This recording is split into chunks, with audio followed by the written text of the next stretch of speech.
Hello everyone, greetings dear. कैसे हैं बेटा आप सब? I hope you are all is well. तो आपकी वर्कशीट है बेटा शिक्षा निदेशालय राष्ट्रीय राजधानी क्षेत्र दिल्ली की। वर्कशीट नंबर है आपकी 32। ये है आपकी 7 क्लास की सामाजिक विज्ञान इतिहास की वर्कशीट है बेटा। विद्यार्थी को अपना नाम लिखना है, अपने कक्षा अध्यापक का नाम लिखना है। वर्कशीट रहेगी हमारी 8 फरवरी 2021 की, आपकी सोमवार की वर्कशीट। आज की जो वर्कशीट है वो है हमारी ईश्वर से अनुराग, जो आपका पाठ है उससे ये वर्कशीट ली गई है बेटा। तो चलिए शुरू करते हैं। शुरू करने से पहले बेटा अगर आपने जो है चैनल को सब्सक्राइब नहीं किया तो एक बार जाकर चैनल को सब्सक्राइब करें। जो रेड बटन दिया गया है उसको क्लिक करें। तो प्यारे विद्यार्थियों, कक्षा छठी में हमने पढ़ा था कि इतिहास सिर्फ राजा रानियों की कहानियों का अध्ययन ही नहीं, बल्कि इतिहास में आम जन, स्मारकों एवं साहित्यों के इतिहास को भी पढ़ते हैं। तो कहा क्या गया है बेटा? कहा गया है कि इतिहास में जो है आम जन, आम आदमी, स्मारकों और साहित्य के इतिहास को भी पढ़ते हैं। तो आज जिस अध्याय को हम पढ़ना शुरू करने वाले हैं, इतिहास में भक्ति काल के नाम से जाना जाता है। तो बेटा जो ये ईश्वर से अनुराग जो अध्याय हम पढ़ने जा रहे हैं वो जो है किस नाम से जाना जाता है? वो जो है भक्ति काल के नाम से जाना जाता है। देखिए रहा, भक्ति काल के नाम से जाना जाता है। ये हम यह पता लगाने की कोशिश करेंगे कि इस समय के संतों, लेखकों, नारियों व विभिन्न जातियों, धर्मों के लोगों का जीवन कैसा था। विभिन्न दर्शन व जीवन पद्धति के विषय में उनका क्या नजरिया था। तो इस विषय में आज जो है हम आज के अध्याय में जानना चाहेंगे। तो देखिए बेटा आगे क्या दिया गया है कि 7वीं से 9वीं शताब्दी के बीच कुछ नए धार्मिक आंदोलनों का प्रादुर्भाव हुआ।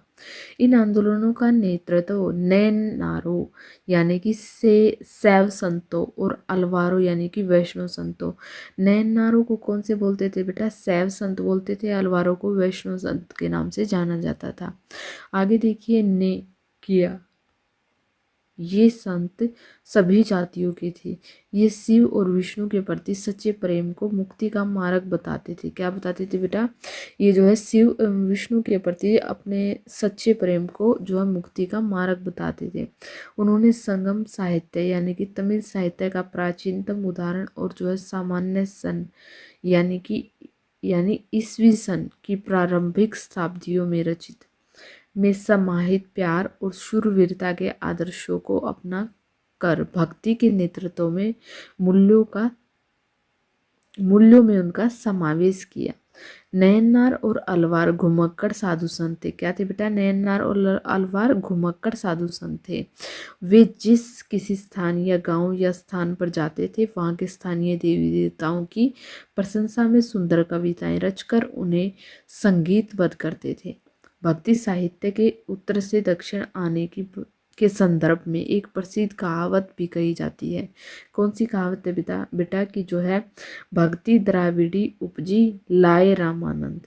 तो ये क्या करते थे बेटा? ये जहाँ भी जाते वहीं के देवी देवताओं की प्रशंसा और उनकी सुंदर कविताएं रचकर उन्हें संगीतबद्ध करते थे। तो अर्थात जो है भक्ति द्राविड़ी उपजी लाए रामानंद का अर्थ है बेटा कि भक्ति का उदय दक्षिण भारत में हुआ, उसे रामानंद उत्तर भारत से लेकर आए थे। कहाँ से लेकर आए थे? दक्षिण भारत में उसका उदय हुआ और उसे जो है रामानंद उत्तर भारत से लेकर आए थे। आगे देखिए कि नयननार कौन थे? नयननार ने जो है ये घुमक्कड़ थे। और ये क्या थे बेटा? नयननार ये भगवान शिव के उपासक थे। इनकी जो संख्या थी वो 63 थी। अलवार कौन थे? ये भगवान विष्णु के उपासक थे और उनकी संख्या 12 थी। तो देखिए नयननार की संख्या कितनी थी बेटा? 63। और जो है अलवार की कितनी थी? 12। ये शिव के उपासक थे और ये किसके? विष्णु के उपासक थे। आगे देखिए बेटा गतिविधि दी गई है। पाठ्य पुस्तक हमारे अतीत भाग 2 में की गई मणिक्व सागर की रचना का अध्ययन करें एवं बताएं कि इसमें कवि ने भगवान के साथ अपने संबंधों का कैसा वर्णन किया है। तो बेटा ये जो आपके एनसीईआरटी की बुक से ये आपका पाठ लिया गया है। उसी पाठ में ये जो मणिक्व सागर की रचना दी गई है उसका अध्ययन करके हमें पढ़कर उसके संबंध में कैसा वर्णन किया गया है उसको यहाँ पर लिखना है। तो चलिए बेटा करते हैं इसका आंसर। तो देखिए बेटा, हम लिखेंगे इस कविता में कवि माणिक्य सागर जी ने भगवान के साथ अपने संबंधों का बहुत ही सुंदर वर्णन किया है। उन्होंने कहा है कि उनकी शरण में आने से मेरे सारे कष्ट दूर हो गए हैं, मेरे सारे जन्म मृत्यु का कष्ट और मोह माया सब हर लिया है उन्होंने, मुझे इन सब से मुक्त कर दिया है, और कहा कि हमें सच्चे मन से अपने आप को भगवान को समर्पित कर देना चाहिए। तो ये हम गतिविधि जो है 1 का आंसर लिखेंगे। तो आगे देखते हैं बेटा, आगे क्या दिया गया है। सही एवं गलत बताइए। तो सही और गलत बताना है। तो सबसे पहले भक्ति का उदय दक्षिण भारत में हुआ। तो देखिए बेटा, ये ठीक है, बिल्कुल जो है सत्य है ये बात, क्योंकि देखिए हमने यहाँ पर पढ़ा था कि भक्ति का उदय दक्षिण भारत में हुआ, लेकिन उसे रामानंद लेकर आए उत्तर भारत से। तो प्रश्न था कि भक्ति का उदय जो है दक्षिण भारत में हुआ, तो हम यहाँ पर लिखेंगे सही। क्या लिखेंगे बेटा? सही। इसके बाद बेटा, नैनार की संख्या 12 थी, तो ये क्या है हमारा? गलत। क्या है? गलत, क्योंकि नैनार की संख्या कितनी थी बेटा? 63 थी। इसके बाद अलवार भगवान विष्णु के भक्त थे, तो हाँ, वो किसके भक्त थे बेटा? भगवान विष्णु के भक्त थे। ये क्या है? ये सही है या सत्य है?